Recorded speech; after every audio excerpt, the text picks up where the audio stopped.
জীবন চলার পথে অনেক সময় অনেক পরিস্থিতি হেসে উত্তর দিয়ে চলে যেতে হবে।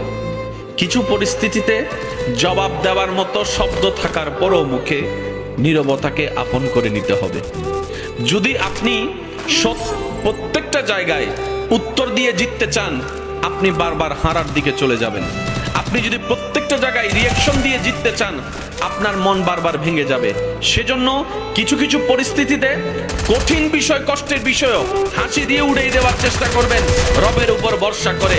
কিছু কিছু জায়গায় পেট ঝগড়া না লাগার জন্য নীরবতাকে সামাল দিয়ে নীরবতাকে আপনি আপন করে নেবেন। ঝগড়া থেকে দূরে থাকবেন, তর্ক থেকে দূরে থাকবেন। আপনার ব্রেইনও ভালো থাকবে, আপনার হার্টও ভালো থাকবে। আপনি রবের সন্তুষ্টির জন্য যেই সব বিষয়ে ধৈর্যকে আপন করে নেবেন, একদিন না একদিন সেই বিষয়ে উত্তর আপনার আর মুখ দিয়ে দেওয়া লাগবে না।